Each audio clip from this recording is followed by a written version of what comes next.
Good afternoon, everybody. Is everybody ready to go? For the record, I'm Danny Smythe, the Chief of the Winnipeg Police Service. So we're going to do a little different on this release. It was an extremely busy weekend for our frontline members, and there were a number of calls that we attended that were difficult to categorize, that required frontline intervention. Some involved mental health, some involved drugs, all of them involved people in crisis. The challenge for our members is that sometimes mental health activity masquerades as criminal activity, and sometimes what appears to be criminal activity masquerades as mental health activity. And we had a number of those kinds of calls this weekend on what we often describe as well-being checks. So just a couple that I want to highlight. I'm not going to go into a ton of detail. Our members attended to a threat of suicide on the Louise Bridge on Friday night, where General Patrol members engaged with a male that was clearly in distress, that was threatening to jump off the bridge there.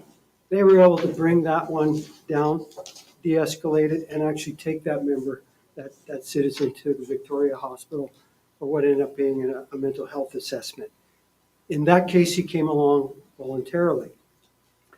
We also attended to Polo Park on Saturday afternoon, where our frontline members encountered a male in crisis who was acting pretty strangely in the food court. In that case, they had to use their authorities under the Mental Health Act and actually take that male into custody involuntarily so that he could be taken to a hospital for assessment. So in that instance, some level of force was used to take him into care, and he was conveyed to a hospital again for an assessment. That's prescribed under the Mental Health Act, and that's an involuntary assessment. There are also, these are the kind of calls that our members are called to on a regular basis, and they're always required to make quick decisions. There were other calls this weekend, and two in particular that I want to get into a little bit more detail on, because they required significantly more resources to manage. So the first one I want to talk about was on Carbono Crescent. This one came to us as a Mental Health Act call. The family of the male who resided on Carbono Crescent there, they had obtained an order from their physician that directed the police to take this male into custody, again, for what would be considered an involuntary examination. So police were on scene there on Carbono beginning Saturday morning at 10 in the morning. They were getting no response from the male when they knocked on the suite door. They were returning to their cruiser car parked nearby, and the male appeared on the balcony on Carbono and called out, threatened to shoot the officers, and also threatened to shoot himself. The General Patrol unit that was on scene, they called for a backup, which in this case included the tactical unit. For several hours, they tried to engage this male, but they were unsuccessful in getting him to communicate with them. At about 3 in the afternoon, it was decided to stand up a mobile operations center. And this includes a senior officer who takes on the role of incident commander. It also included negotiators. It included a drone unit. And of course, the tactical unit was on scene there. So again, attempts were made to communicate and negotiate with this male for several more hours, and again, unsuccessful. Now, during this time, the drone unit was able to verify that a rifle was observed within the suite. So now we know we're dealing with a person who is both armed and barricaded in the suite. At about 7:30 in the evening, after no success communicating with the male, the incident commander directed the TAC team to deploy CS gas into the suite. This tactic succeeded in getting the male to actually exit his suite, and he retreated out onto the balcony, and he was clearly seen armed with a rifle. The incident commander directed the TAC team to deploy more gas, this time onto the balcony area, and the male dropped the rifle and was taken into custody by the tactical unit at about 7:40 in the evening. What I want to emphasize on this one was that no one was injured.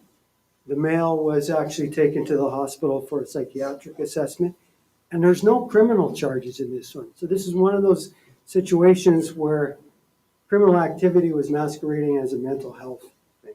And we're prescribed under the Act to deal with some of those things.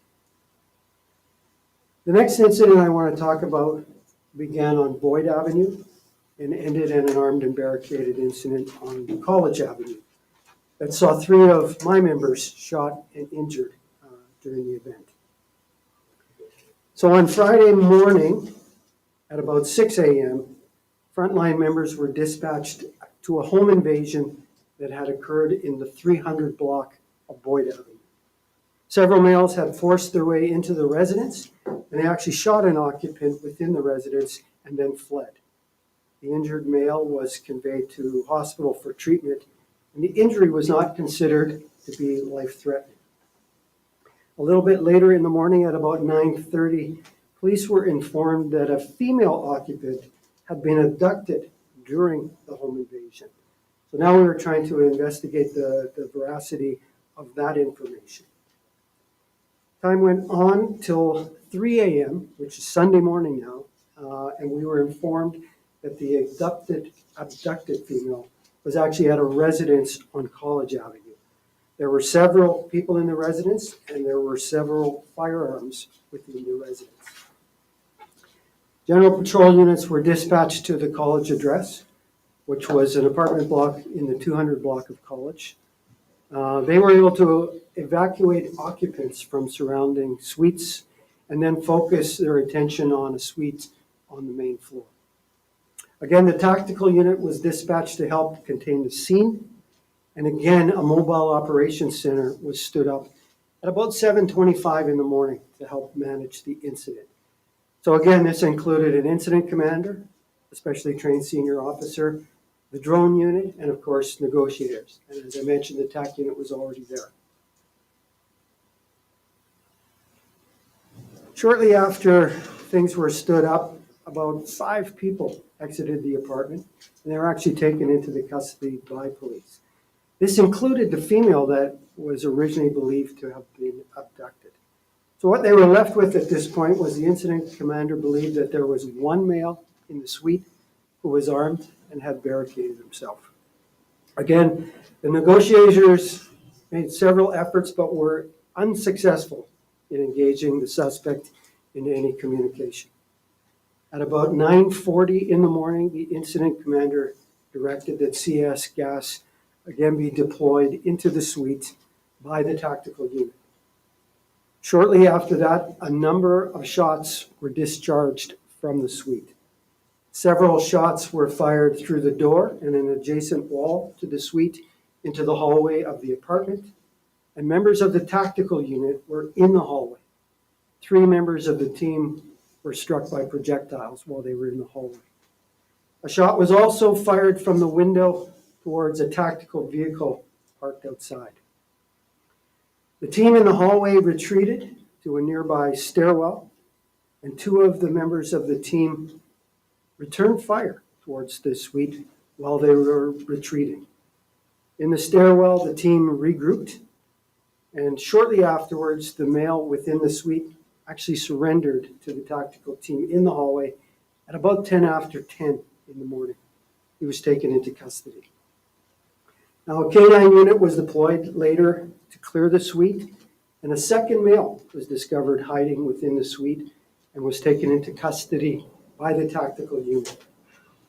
I can tell you that James Casing, 43 years of Winnipeg, and a male who we're only identifying as a 50-year-old right now because charges haven't been laid on the second male, were taken into custody. Now, Casey's was treated medically for minor injuries that were sustained during the incident. He required some stitches for a small laceration. He sustained no other injuries as a result of the event. The second man was treated in hospital for facial injuries that he told officers that he had sustained prior to attending to the College Avenue address. He'll be released on an undertaking once charges are, he's already been released from custody, but the charges haven't been laid, so we haven't been able to identify him yet at this point. Both of these males have been charged with several firearms-related offenses. Casey's was also charged for the home invasion and the earlier assault on Boyd Avenue. As for the tactical team members that were injured, they were shot by a shotgun. A 12-gauge shotgun is what we discovered. One officer sustained a wound to his thigh that was an embedded shotgun pellet within his thigh. One officer sustained a wound to his forearm, also from a shotgun pellet, and one officer sustained a wound to his chest and his inner thigh, also from shotgun pellets. All were treated at hospital for non-life-threatening injuries, and all went home that night. Now, there were several other supporting units that I think should be recognized. The first is the Tactical Emergency Medical Support Team. We refer to them as TEMS often. This is a team of specially trained paramedics that embed themselves with the tactical team. They did exactly what they were trained to do if members of the TAC team are injured during an operation. Of course, our dispatchers and our comms people did an outstanding job managing what was a very long and stressful call. And of course, the incident command team ensured a successful outcome, really with minimal injuries. This is just a sampling of the high-stress calls and decisions that our frontline people make nearly every day. And the vast majority of these calls are de-escalated without serious injury. Our members do their best with their training and equipment that we provide them, and they do a remarkable job in what I consider to be a pretty difficult environment. So I'm going to end there for now. I'll try to answer what questions I can. I should say that all of these are still in the midst of an investigation. So I've shared a fair bit of information with you. Investigators may discover new things. Things could change, but that's what we know right now. Chief, when it comes to the incident where the officers were shot, that building, a problematic landlord in living recovery, there was another incident there just last year. What's being done to address these landlords, frankly, at these buildings where incidents keep happening and now officers have been injured, to actually kind of shut these landlords down from operating what seem to be problematic buildings that do seem to be hives for violent crime and drugs? So first of all, we responded to the information that we received and really had to respond to something in a timely fashion. What you're referring to, sometimes our officers are involved, our community support officers are involved in follow-ups. Sometimes it's other city departments that are involved in that.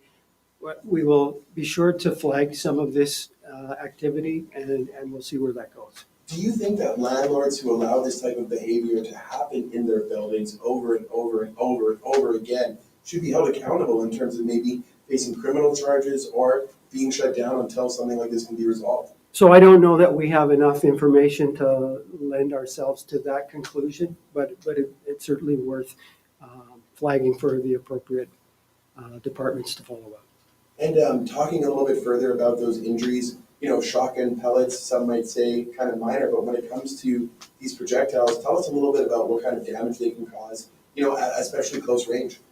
Well, I think physically, the members are going to be just fine. Relatively minor injuries. One of the pellets were embedded, penetrated the skin. The others actually did surface damage. So I think physically they're going to be just fine. The fact that they were shot unexpectedly through a door and through a wall, we will certainly do our best to support them and navigate any of the stressors that come with dealing with an event like that. Are you able to say why does we've got a rise in crime guns here in the city of Winnipeg. The third quarter report submitted to the board saw that crime guns had doubled kind of quarter over quarter. What's being done to get these guns off the street, and what would your message be to people who maybe think it's appropriate to have these types of guns in their possession. So we're certainly alert to firearms within our city. We've stood up a guns and gangs unit for the last several years. They've done remarkable work in taking a lot of crime guns off of the street. We know that guns are arriving here from a variety of different ways. Some are being smuggled in through the states. Some are ghost guns that are being manufactured internally, and some are just stolen from lawful gun owners. We do our best to stay on top of that.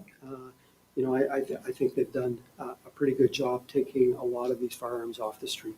Eric, why no assault peace officer charges here? I think a couple things to that. This could change. Investigators are still working it through. Keep in mind that the officers were shot. They're going to go through their own assessment with our psychologist. They haven't had the opportunity to be interviewed by the investigators. That will likely come in the next day or two. That could result in different charges coming out of this. So what, if anything, can you say about what led to this? And why was this home invasion? Why did this home invasion happen in the first place? I don't essentially know at this point what the motivation was to the home invasion. As I mentioned, as information started to reveal itself to police during the day, it brought our attention to the College Avenue apartment. Again, because of the well-being of the female that was at first considered to be abducted.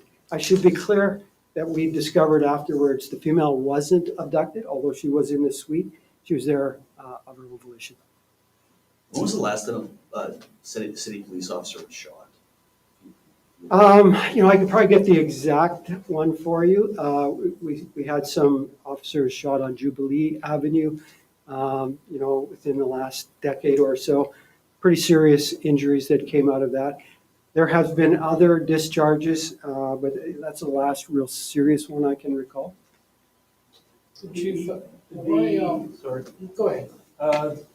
Now, the 40-year-old male, the 25-year-old female, were they residents of the 200 or 300 Blanca boy? Were they residents of there? It's my understanding that they resided there. And the residence on College, was it one of the suspects' home? Can you speak to that residence as well? I believe the male that we've identified as Casey's was a resident of that suite. Similarly, while we do hear you folks report on people shoot at the front doors sometimes randomly or through a front door, when's the last time that you can recall somebody has discharged a gun through an interior door or wall? I can't think of one in recent time, and of course, our members weren't standing on the other side of the door. This was a combination. There were multiple shots that were fired, and one through the door, some through the wall adjacent to the door. Is this individual known to police? Yeah, he's known to us. As a matter of fact, he had a weapons prohibition order so we were familiar with him. Is he breaching then, I guess? He would have been breaching the prohibition order. He was not on any form of bail or any condition like that, but he definitely had a weapons prohibition. And what do you hope to communicate to the public by bringing up the 3 mental health incidents prior to going into detail about this one? I think we are in a very volatile environment. When I talk to my members, I hear them dealing with a lot of stress and anxiety in the community. And it's difficult sometimes to know what they're dealing with. We are seeing people sometimes under the influence of drugs. We are seeing the stressors of mental health. And sometimes we're just seeing pure criminal behavior. Sometimes we don't know what we're dealing with until we get there. I know we've been on the receiving end of an awful lot of criticism around our attendance at mental health calls. These are fairly routine things for us, and we attend upwards of 21,000 of these kinds of events, and the vast majority of them are de-escalated without incident. But every now and again, something elevates to this kind of an event, and I think the Carbono is a good example of that. Given the fact that you received you're in line to receive only a 3% increase in your budget coming up. And forgive me, but I believe that forgive me for making this association here, but Are you advocating for more mental health resources elsewhere or within your own budget at this time? Should I draw that connection? So we are doing the best we can within the means that we have. You know that we have an ARC unit that sees clinicians embedded with us. I would like over time to see that expand. You know, that's a partnership with Shared Health along with the city of Winnipeg. You know, it's shown some promising results on some of the work that they do. But I think the work that they do is more, it's done at the front end before people get into crisis. So the kind of calls that I described today, we would never send a PAC team to that kind of call. They're too volatile, it involves weapons, and clearly wouldn't have been appropriate for a clinician.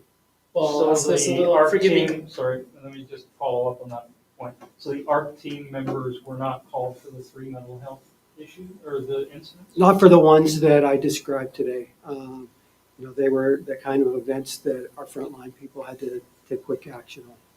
Given that the average city budget increase was about 6.3%, are you satisfied with the proposed 3.3% hike?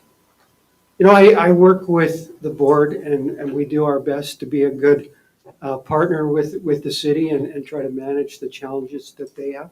Would I like more resources? Absolutely I would, but I also have to live with the fact that there are finite resources when it comes to the budget.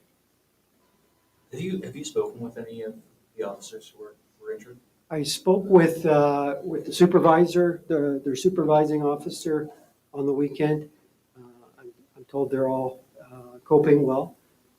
I expect that, you know, they'll be assessed through our behavioral health unit in the coming days, and I'm sure they'll all be back to work in due time.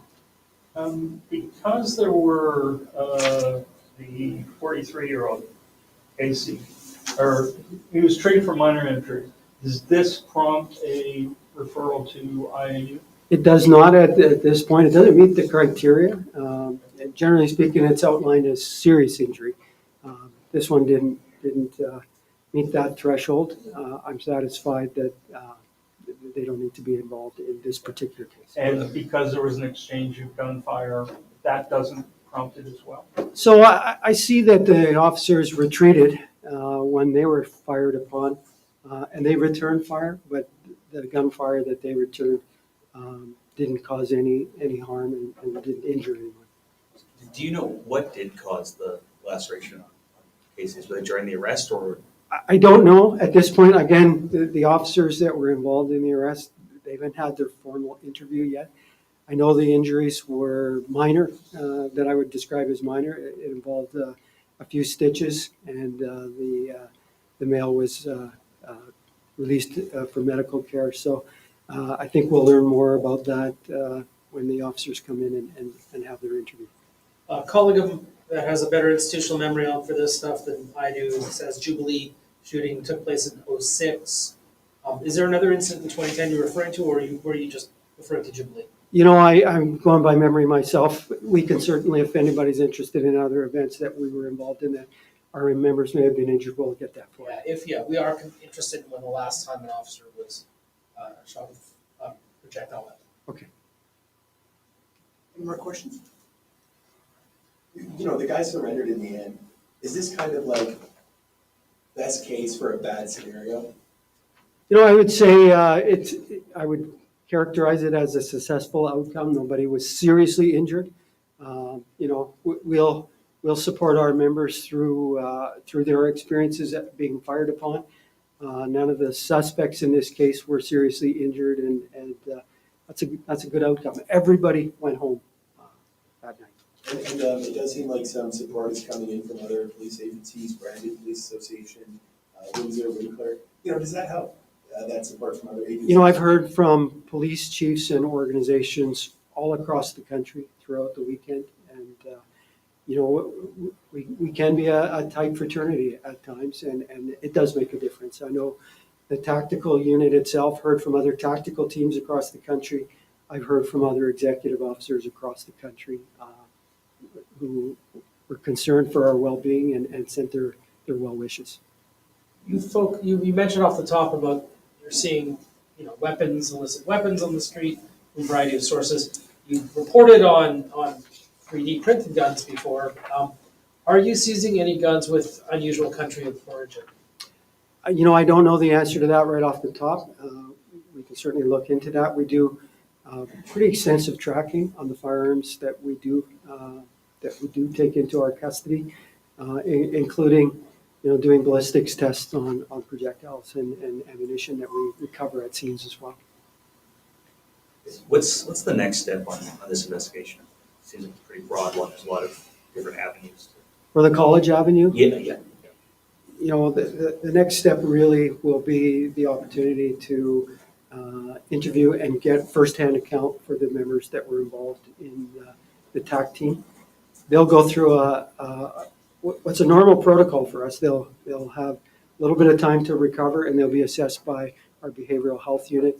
At that point, they'll submit their notes and reports, and our investigators will get a firsthand look at what they encounter. Dumb question for me, because I'm normally not here. CS gas, that's just tear gas, right? There's different types of gas. It is a form of what people would commonly be referring to as tear gas, but it's if you want more information specifically on CS gas, we'll get that. But if we called it tear gas, would it be incorrect? I'm probably the wrong person to ask that question, but we have some experts here from the TAC unit. We'll get the right vernacular for you. All right. Thank you, everyone. Thank you.